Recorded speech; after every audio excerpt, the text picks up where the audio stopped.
Vamos lá, meus queridos, dando continuidade aqui nas perguntas. Mais uma pergunta meio cabeluda aqui, mas vamos lá tentar, porque a passada do vídeo passado falou da mulher em relação à menstruação. E agora a pergunta também da mesma pessoa foi assim: professor, por que Deus criou o homem e mulher e não tudo hermafrodita? Eis a questão. Pois é. Primeira situação. Então vamos lá. Homem. Então eu tenho gênero. Gênero denominado masculino.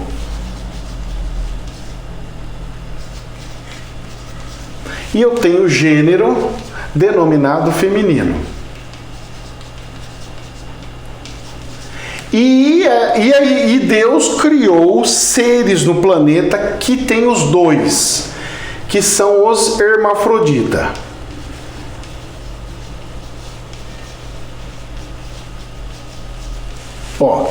Vamos lá. Primeira coisa que eu vou falar para vocês, presta atenção. Por mais que eu queira tentar saber por que Deus criou como Ele criou, eu não vou conseguir sair de suposições. Porque a verdade de fato, a explicação mais palpável de fato, eu não vou conseguir te dar. Porque é impossível saber o que Deus pensa. Se você está querendo saber como que Deus age e pensa, nós estamos lascados. Mas então vamos trabalhar com teorias e suposições. Teorias e suposições, a gente já pode sair de uma premissa que não é de jeito nenhum uma verdade. É uma possibilidade. Nem verdade absoluta é. Tá? Então, não, certo? Porque ele não entra nem na questão de verdades. Ele já entra em possibilidades, em crendice mesmo. Mas vamos lá. Dentro disso daqui, nós estamos classificando pela pergunta que a pessoa fez com a relação à reprodução. O hermafrodita é um ser que não depende de outro para reproduzir. Ele mesmo pega e fala assim: eu vou me autorreproduzir. Seria mais ou menos o seguinte: você está na sua casa, você amanhã fala assim: rapaz, acho que eu estou querendo ter um filho. De repente minha barriga começa a crescer, que já devo ter um filho bem grande dentro da minha barriga. Tamanha minha barriga que é. Pensa só, gordinho é fogo, rapaz. E aí, eu tenho um filho. E eu poderia muito bem ser um humano, sem ser gênero masculino ou feminino, com uma característica padrão, onde todo mundo é igual. E cada um chegar e falar assim: olha, eu quero ter um filho agora, e vou ter. Eu quero fazer isso aqui, vou fazer. E reproduzir. Tem alguma explicação, professor? Então, essa criação de Deus? Isso daqui é uma criação dele de um animal. Então, isso daqui, Deus criou uma possibilidade que ajudou você a fazer essa pergunta. Porque se não existisse essa possibilidade, é capaz de você nem imaginar que seria possível tal coisa. Então você teve uma referência para conseguir formular uma pergunta. Tirando isso, vamos para cá. Vamos lá. Tem algumas crenças orientais que, inclusive, eles fazem um desenho assim, ó. Todo mundo vai saber. É metade do infinito. É metade do infinito, tá? E tem um círculo em volta. Ah, professor, eu lembro disso! É o Yin e o Yang. Nossa, professor, eu sei o que é isso. Ou seja, isso daqui representa um complementa o outro. Certo? Vamos lá. Olha só essa situação.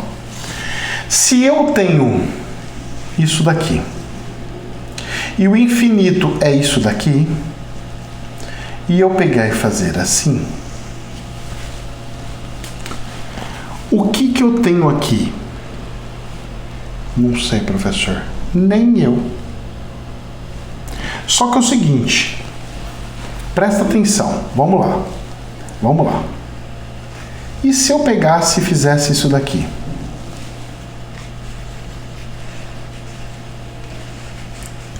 Olha só que bonitinho. O que seria isso daqui? Não sei. Nem eu. Professor, não estou entendendo. O que você está querendo explicar? Eu estou querendo explicar o seguinte. O povo tem mania de querer achar, procurar pelo em ovo. Vocês têm que entender o seguinte.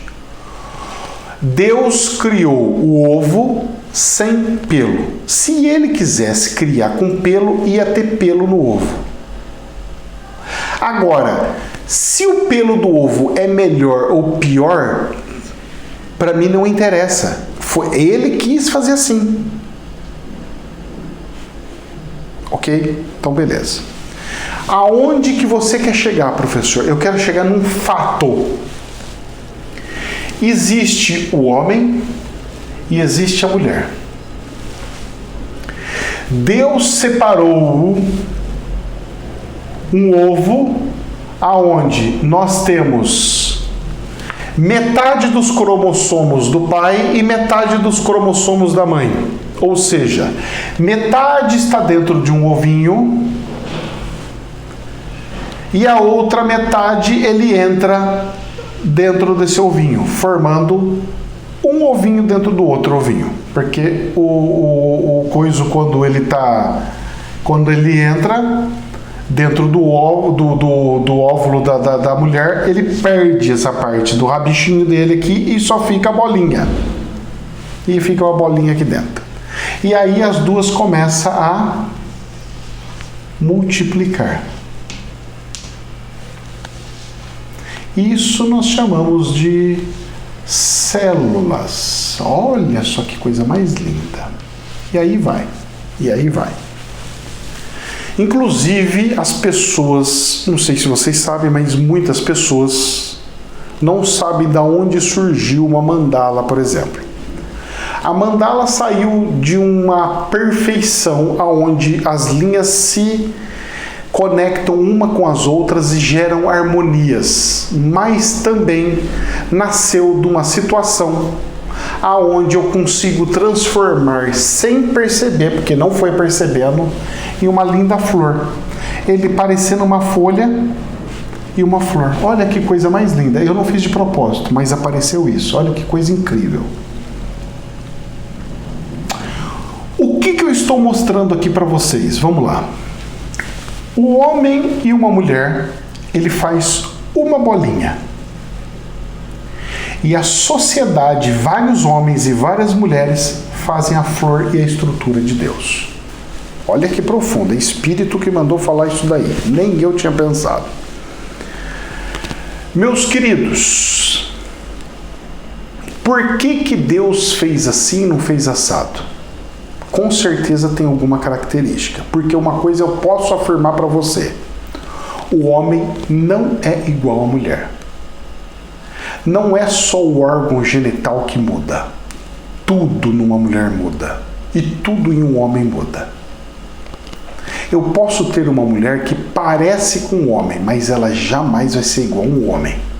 Eu posso ter um homem que parece com uma mulher, mas jamais vai ser uma mulher. Porque as características espirituais e as características que moldou o espírito naquele corpo é uma coisa impressionante. Como assim, professor? O senhor está falando que então é errado um espírito, um corpo, um humano passar por uma coisa ou passar por outra? Não, você está entendendo totalmente errado. Eu estou entendendo, eu estou explicando o seguinte. Seria mais ou menos assim. Da mesma forma que Deus criou os humanos diferentes uns dos outros, com as características intrínsecas dentro de um DNA, por exemplo, dentro dele, de características humanas. Exemplo, vamos lá. Se eu pegar um japonês e pegar um africano, são dois de culturas totalmente diferentes. Se você bate o olho, você já percebe quem é quem, ok?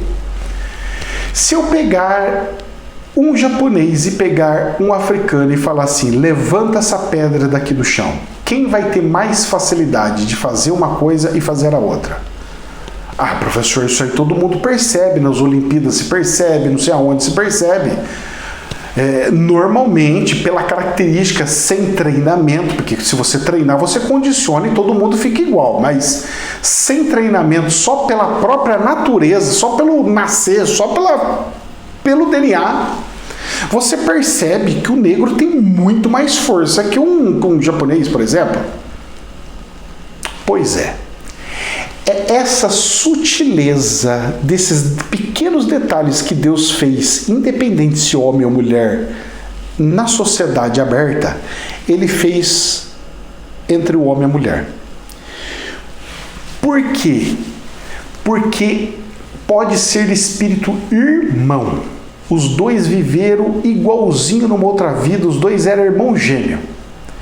Quando ele vem nessa vida, um vem como homem, o outro vem como uma mulher, meu filho, você pode ter certeza que vai ter diferença. Os caras não vão conseguir ser igualzinho, porque a estrutura, a perfeição de Deus é tamanha que Ele faz tudo diferente para que nós consigamos aprender com as diferenças um dos outros e não com as igualdades.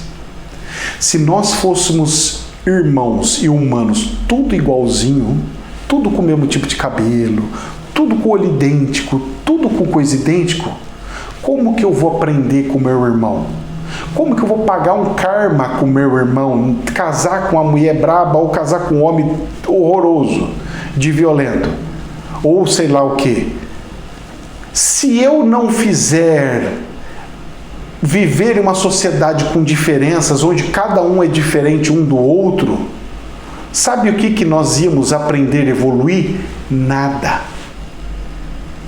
Porque quando tudo é igual, você não tem como fazer comparação. E se você não faz comparação, igual eu expliquei aqui no comecinho, por isso que eu falei, você não consegue falando, olha, tem essa possibilidade, olha, tem aquela também, olha, mas existe esse jeito de agir, mas existe aquele outro também, mas existe aquele aqui tal. Por que será? Por que será que Deus fez um mais bonitinho, outro mais feinho, um maiorzinho, outro mais baixinho, um de uma cor, outro de outra? Será que seria um teste para ver se nós enxergamos o espírito ou ficamos olhando só a matéria? Pois é, os detalhes e as pedrinhas de tropeço do plano espiritual para a nossa lapidação espiritual. Meus queridos, jamais a verdade absoluta. Gostou do vídeo? Compartilhe o vídeo para mais pessoas poderem aprender. Deixe o seu like para ajudar a gente. Que Deus abençoe por esse gesto de amor e carinho para conosco. Que Deus abençoe. Jamais a verdade absoluta. Namastê.